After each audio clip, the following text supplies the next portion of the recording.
The frightening deliveries of explosive devices and the nationwide search for the person who sent them ended with an arrest in Florida. These terrorizing acts are despicable and have no place in our country. Authorities say they have the person in custody who went through all this effort to mail IEDs in these yellow envelopes to prominent figures in the Democratic Party.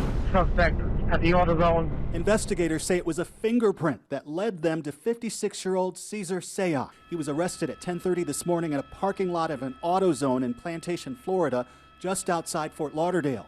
A witness says he gave up without a fight. It almost seemed like he knew he was going to get caught, saw him get in with no problem. And he just had that look of, okay, it's over. Federal investigators tonight are describing him as a domestic terrorist with a political chip on his shoulder. The windows of the white van that police say he had parked outside were covered with potential evidence, the hard-to-miss political messages supporting the president and demonizing his critics, including Hillary Clinton and CNN. He has been charged today with 5 federal crimes, including interstate transportation of an explosive, illegal mailing of explosives. He already has a past criminal record, and if convicted of these crimes, could face up to 48 years in prison. His arrest comes after 4 more packages of improvised explosive devices that were discovered just today. A total of 14 explosive devices in all put in the mail to Americans who've criticized President Trump or have been the constant subject of the president's anger. Each device consisted of roughly 6 inches of PVC pipe, a small clock, a battery, some wiring, and what is known as energetic material. These are not hoax devices. The very first package was discovered Monday afternoon at the home of Democratic philanthropist George Soros in the suburb north of New York City. Then late Tuesday night, another device, this one sent to Hillary Clinton, caught by the Secret Service before it reached her home in New York. Just hours later, a third package in Washington, D.C. that stopped before it was delivered to the home of President Obama. The package was found at a screening facility located in Washington, D.C. Then Wednesday morning in New York City, CNN was reporting on the story. When it hit home, and alarms went off in their own newsroom. And to have projectiles, I mean, that sounds like a fire alarm here. We'll keep you posted on that. That device was addressed to former CIA Director John Brennan, who works at CNN. Then in Maryland, another package, this time meant for Democratic California Congresswoman Maxine Waters. In Florida, police rushed to the office of Democratic Congresswoman Debbie Wasserman Schultz. The device there was addressed to former Attorney General Eric Holder, but it had Wasserman Schultz's return address. Authorities don't believe that she was in any way associated with this. By Wednesday night, 2 more packages, this time addressed to former Vice President Joe Biden. Both were caught at postal facilities in Delaware. And yesterday morning, the 10th package in the mail for actor Robert De Niro. At approximately 6:30 a.m., the NYPD bomb squad removed a device. There were more in the mail this morning. An 11th package recovered near Opelika, Florida. It was addressed to Senator Cory Booker. A short while later in New York City, another package addressed to former Director of Intelligence James Clapper. On the air, Clapper cut to the point. This is definitely domestic terrorism, no question about it in my mind. And in California, a 13th package was recovered in Sacramento, addressed to Senator Harris. We have determined that this device was a legitimate device, and we have now rendered the device safe. And then the 14th package, addressed to billionaire activist and Democrat Tom Steyer. That package was stopped at a mail facility in Burlingame, California. We're shown the visuals, what to look for. It was taken very seriously. The big break that led investigators to Sayoc was a fingerprint, found as forensic examiners carefully took apart the crude IED that was addressed to Congresswoman Maxine Waters. Once I knew that they had a print, I was pretty confident that we'd be able to find the right person. Investigators ran the prints and found a match, Cesar Sayoc, whose fingerprint was in the system because of previous arrests, including one for an alleged 2002 bomb threat. Once they find something like a fingerprint or even a partial print, that gets put into their database, which contains other fingerprints from, say, previous arrests, which is apparently how they were able to make the match. As police recovered more devices, the evidence kept pouring in. Once they could say who he was, they used his cell phone to track him.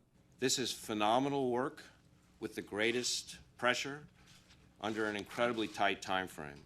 We see unbelievable work like this on TV and in Hollywood, but to see it up close in reality is something to behold. We're now learning more about the suspect, Cesar Sayoc. His family attorney says he was living out of his van and says his former client wasn't violent but suffers from mental illness. Although we don't know the alleged bomber's exact motivations, new details about his personality are coming in. It was almost like there were two Cesars. I don't know how to describe it. There was the courteous, the articulate, the dependable, reliable, and then there was this one that just spewed awful, vile, ungodly. Deborah Guregian, his former boss at a pizza restaurant, describes him as a reliable employee but says his outspoken opinions were often a problem. I didn't like him as a person, because it offended me with what he was saying about me. Gays, blacks, Jews, Hispanics. He loved Adolf Hitler. His van, what you saw was what you got with his van. It was always Ku Klux Klan or Nazism. And there are certainly other clues that point to extreme politics. He was one of those people on Twitter constantly posting his dislike for the Clintons, Obamas, and other Democrats. He may have been appears to be a partisan, but that would be determined by the facts as the case goes forward. Sayoc also posted videos like this one on social media that appear to show him at Trump rallies. They're going to look at any type of event, any type of function that he went to, particularly if it was some type of political event or a campaign event. They're going to try to see, was he there with certain people? Today, the president condemned what he called political violence. We must never allow political violence to take root in America. Cannot let it happen. And I'm committed to doing everything in my power as president to stop it. And Wednesday night in Wisconsin, he urged for all sides to come together. We want all sides to come together in peace and harmony. We can do it. By the president's own account, he was on his best behavior in the immediate aftermath of this incident. But we have seen some significant backsliding. Overnight, the president once again attacked the media, tweeting, "Funny how lowly rated CNN and others can criticize me at will, even blaming me for the current spate of bombs and ridiculously comparing this to September 11th and the Oklahoma City bombing. Yet when I criticize them, they go wild and scream, it's just not presidential." And later he wrote, "Republicans are doing so well in early voting, and now this bomb stuff happens and the momentum greatly slows. News not talking politics, very unfortunate." Today, reporters question the president about his recent remarks.